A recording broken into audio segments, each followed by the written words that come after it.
আসসালামু আলাইকুম বন্ধুরা, কেমন আছেন সবাই? আজকে একটা গুরুত্বপূর্ণ বিষয় নিয়ে কথা বলবো। সেটা হচ্ছে পটি ট্রেনিং। পটি ট্রেনিংটা খুবই গুরুত্বপূর্ণ বিষয় এবং এই কষ্টের কথা আমি ছাড়া আর কেউ ভালো জানে না।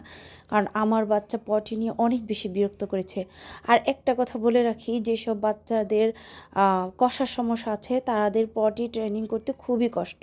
তো যাদের কষার সমস্যা আছে তারা সোনা পাতা নামে একটা পাতা আছে, যারা মশলা বিক্রি করে, ওদের কাছ থেকে পাতাটা এনে রাতে 1 চামচ পানির সাথে গুলিয়ে খাওয়াতে পারেন, দেখবেন সকালবেলা একদম বাচ্চার পেট পরিষ্কার হয়ে যাবে।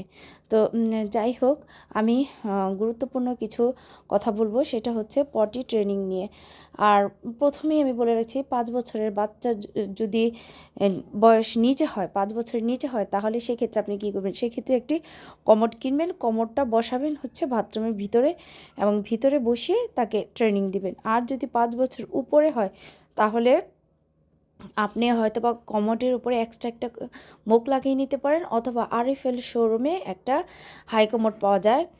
হাই কমোডটা অ্যাডাল্টদের জন্য, ওইটা কিনে নিয়ে বাচ্চাকে পটি ট্রেনিং করাতে পারেন। আর যাদের লো কমোড তারা অবশ্যই এটা কিনে নেবেন, কারণ এতক্ষণ বাচ্চা কখনোই লো কমোডে বসে বসে থাকতে পারে না। অনেক বাচ্চা আবার লো কমোডে ভালো প্রেশার আসে।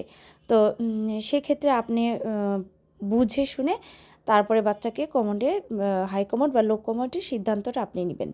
তো যাই হোক, প্রথমেই আমি যেটা বলতে চাই সেটা হচ্ছে যে টয়লেটটা ড্রাই রাখতে হবে, কারণ ভেজা জায়গা বাচ্চারা পড়ে যাওয়ার সম্ভাবনা আছে এবং বাচ্চারা ভেজা জায়গা পাড়া দিতেও চায় না।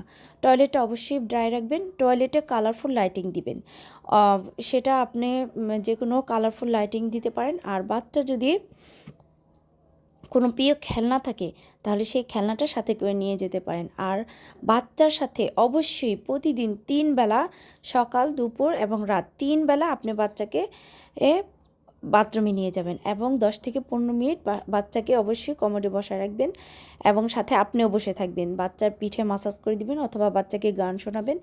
এই অভ্যাসটা আপনাকে করতে হবে। বারবার বুঝাবেন যে তোমাকে এখানেই টয়লেট করতে হবে এবং ঘন্টায় ঘন্টায়, ঘন্টার পর ঘন্টা, মানে 1 ঘন্টা পর পর তাকে বোঝাবেন যে তুমি এখানে টয়লেট করবা, এখানে টয়লেট করবা।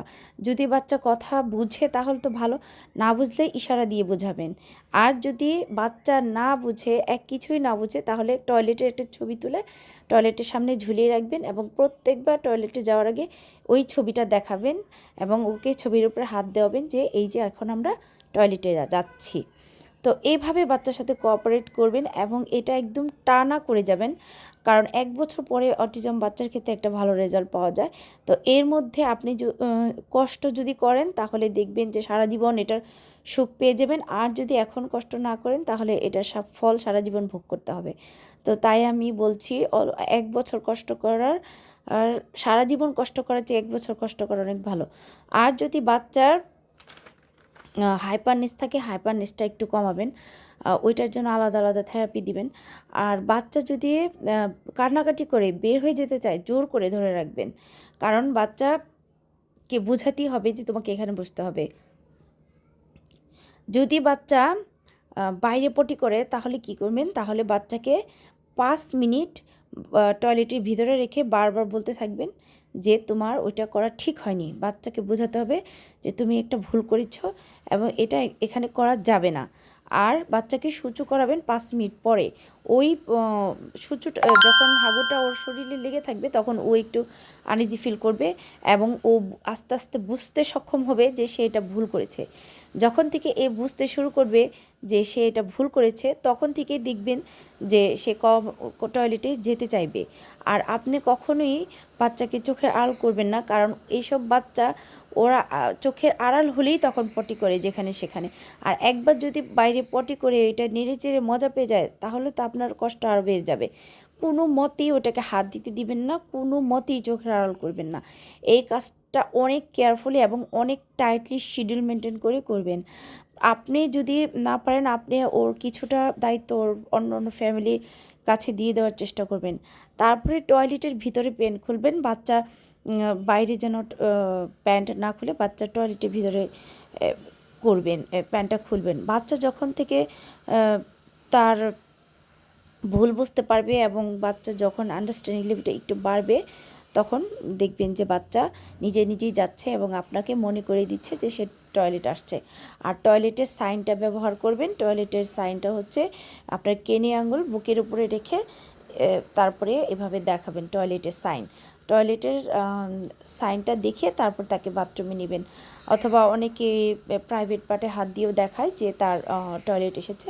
তো যে যে সাইনে বুঝে, বাচ্চা যদি নরভালভার হয় কথা না বলে, তাহলে এইভাবে তাকে সাইন দিয়ে বোঝাবেন। আর সাইনও যদি না বুঝে তাহলে ছবি দিয়ে বোঝাবেন।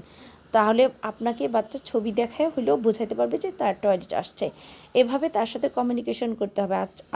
বাচ্চার টয়লেটিংয়ের ক্ষেত্রে কমিউনিকেশনটা খুবই ইম্পর্ট্যান্ট। প্রথমত তাকে বোঝাতে হবে এটা ভুল, দ্বিতীয়ত বোঝাতে হবে যে তার টয়লেট আসছে কিভাবে সে দেখাবে, এবং তৃতীয়ত তার টয়লেটের পরিবেশটা সুন্দর রাখতে হবে, ড্রাই রাখতে হবে, এবং বাচ্চার যাতে টয়লেটে কষা না হয় সেই দিকটা খেয়াল রাখবেন।